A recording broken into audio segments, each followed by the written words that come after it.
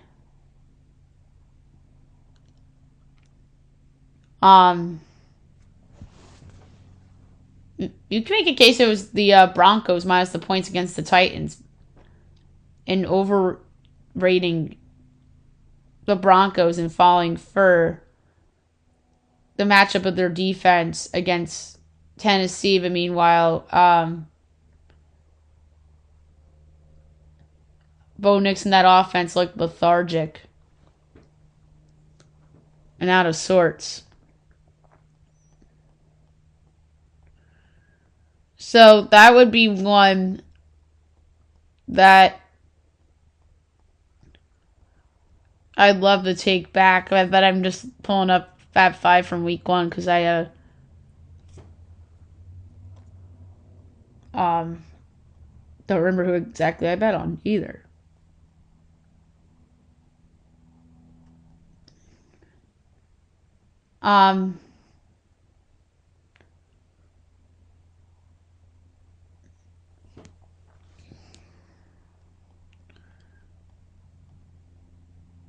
Or did I not bet on Denver? I thought I bet on Denver in week 1 in the Fab 5. So it looks like in Fab 5 I had the Saints plus 6.5, the over in Tampa, Atlanta, Jaguars minus the points. Oh no, I didn't have Denver.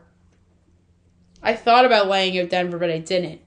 I thought I did. So my biggest mulligan, I could have gone. I mean, if the Atlanta kicker didn't miss all those field goals, and the Saints almost covered, I could have went 4-1. So I guess my biggest regret in theory was the over 43.5 and 49ers Seahawks. But then again, I think I would make that bet again if that was the game. But yeah, but that would be a bet I would make again. Because now look at Seattle's offense. Now looking back, yeah, that was probably my biggest mulligan. Because maybe I underestimated the 49ers defense in that game. So there you go. My biggest mulligan in week 2 was probably, I could do college mulligans too, but that'd be harder.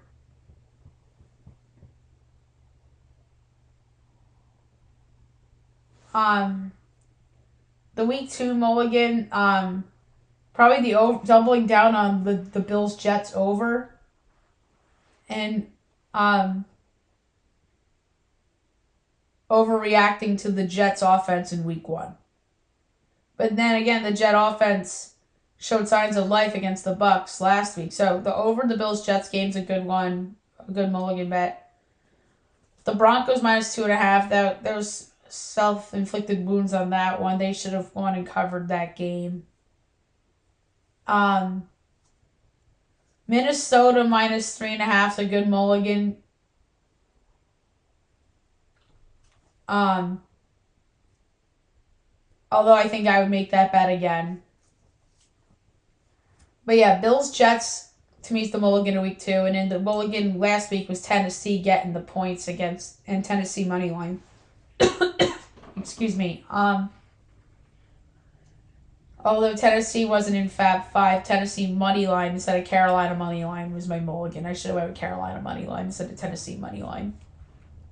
So there's my that was my mulligan for week 3, and then the other mulligan was going under on the Commanders-Raiders game. Meanwhile, the Commanders' offense was still really good without Jaden Daniels. So I had the right idea with the quarterback injury, but it was just a bad result. So yeah, the mulligans.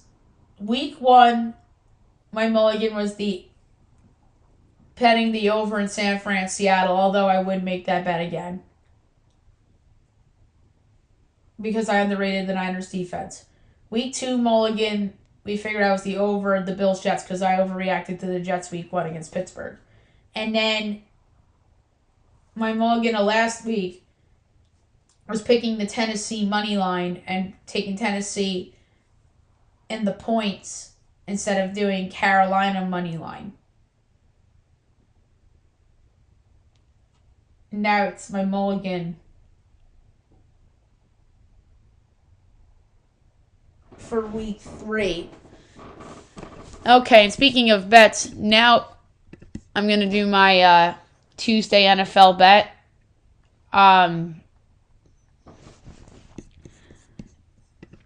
Again, I didn't factor injuries in yet, and there's 2 totals I haven't projected yet, but that's okay. So, looking at all of these and whatnot, there's one that jumps out to me right away, and I know this is going to drop. I'm getting Tampa in the hook against the Eagles. That's going to be my first. That's going to be my NFL Tuesday bet. Tampa, 3 in the hook against the Eagles. Because the Bucs just keep finding ways to win during all these close games. And the Eagles looked really bad in the first half against the Rams. And Sean McVay, I think, was very conservative in that game. So seeing the Eagles as a road favorite, and this could be a repeat of the playoff game from 2 years ago when they lost in Tampa as a dog. All right, so now we move on to the news and notes for today. Sticking it in the NFC East, the New York Football Giants have benched Russell Wilson for Jackson Dart. I think it's the right move. I feel that he should have started the season with his good preseason, but they went with Wilson, and he stunk against the Commanders. He was great against Dallas, but now looking back, it says more about Dallas's great defense, not great defense. His great game was because of Dallas's defense not being great, and now they look like they revived Caleb Williams. So, I think the decision now looking back, they probably watched the Cowboys and was like, oh yeah. And they saw Russell Wilson against a good Chiefs defense, and they're like, oh yeah. So, Jackson Dart's now the starter. There's a reason they traded up for him, and now this is his moment against the NFL darlings, the Los Angeles Chargers, who I think a lot of people are very high on right now.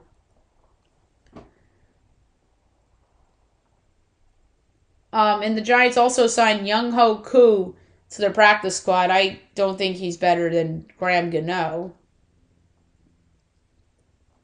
Tyron Tracy out 2 to 4 weeks due to injury. Cam Scatabo is better than Tyron Tracy and Devin Singletary. So it's a notable injury, but it's not oh wow, that's a huge blow.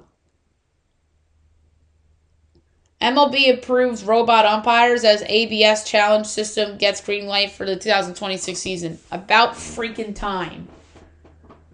The Texans released C.J. Gardner-Johnson after getting him in a trade this offseason.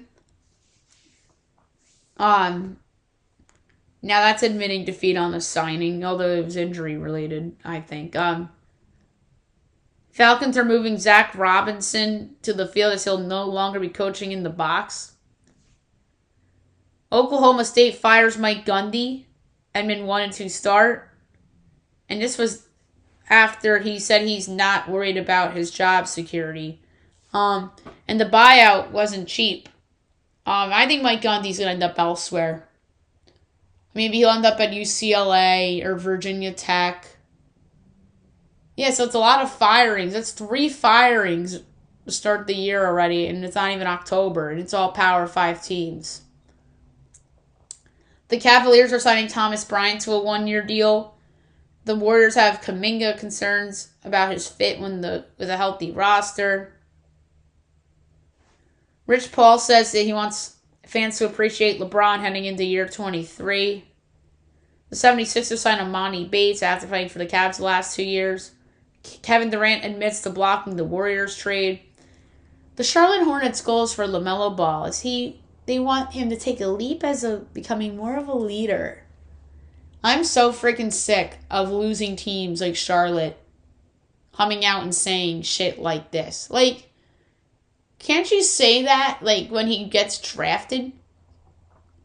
And that tells me that they're not big time on LaMelo. They're saying, yeah, LaMelo, step it up or else we're trading your ass. Karl Anthony Towns denies injury rumors as he says he didn't have treatment on knee or finger this offseason. The Bucks bring back Desmond Watson, who was the 400-pound defensive tackle. Quincy Williams to the IR due to a shoulder injury. That's not great for the Jets. Nick Bosa torn ACL. He's out for the season. That's brutal for the 49ers defense, which looked good the first couple of weeks of the year. Cowboys guard Tyler Booker out 4 to 6 weeks due to a high ankle sprain. Not great. CeeDee Lamb could be out at least 4 weeks. God, if the Giants played Dallas later in the year. Because if I almost said the Yankees. The Cowboys don't win that Giants game without CeeDee Lamb. Everybody talks about, Brandon Aubrey. They don't win without Brandon Aubrey either, obviously. They don't win without Dak, and they don't win without CeeDee Lamb.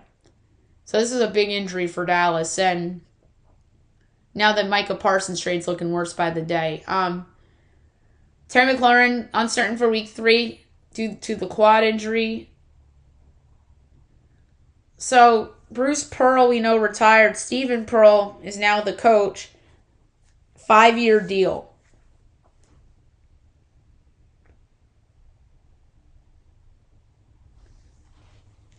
Jameson Williams' brother rips Terrion Arnold for Sunday night football struggles.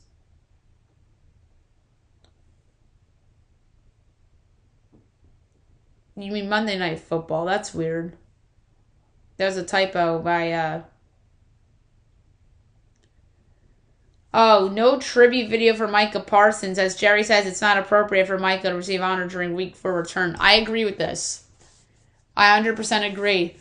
That's like the Giants honoring Saquon Barkley. That's like the Yankees honoring Juan Soto. That's like, you name it. If the Mets lose Alonso, that's like them. I mean, although Alonso's done more for the Mets than Barkley did for the Giants or Parsons did for Dallas. So I don't blame Jerry one bit. More than what Juan Soto did for the Yankees, too. I'm talking about Alonso.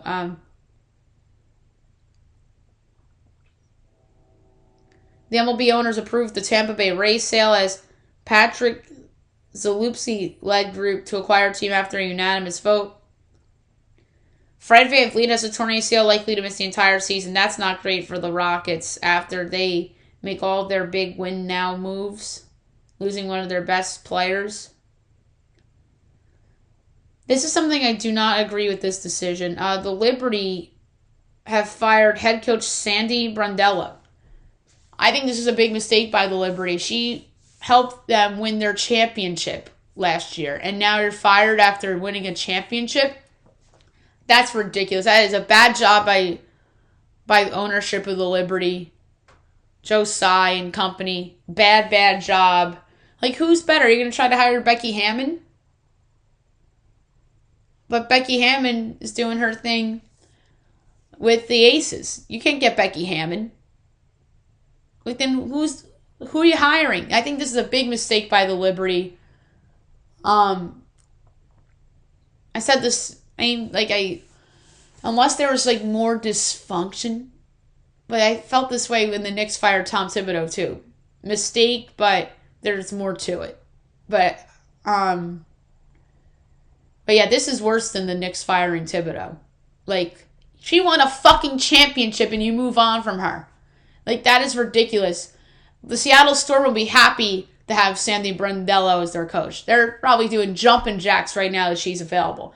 I don't know why the Liberty would make such a stupid move like this, unless if there's bad blood between her and Joe Tsai. That's the only thing I came up with. You just won a freaking championship and you go and fire your damn coach. I think that's a shame by the New York Liberty.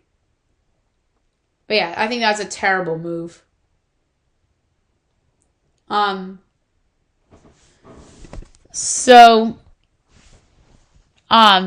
Sophie Cunningham says that everyone in the WNBA is upset with the refs. She says she's just over them.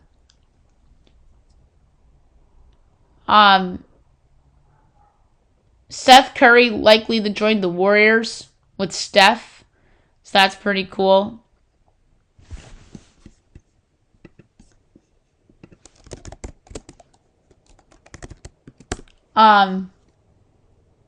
So Gavi's out 4 to 5 months with meniscus surgery. Pablo Martin Guevara of Barcelona. So that's a big loss for them. All right, so there you have it for the news and notes. Last but not least, my best bet of the day brought to you by FanDuel. I'm going to go with another NL East team on the run line. I'm going with the Phillies on the run line against the Marlins. The Marlins aren't playing for anything. Chris Sanchez is really good, so I'm going to lay 1.5 with the Phils on the run line against the Marlins for my best bet of the day. So there you have it for the show, and I'll be back tomorrow recapping everything, look at everything tomorrow. Hope you guys have a great day, everyone.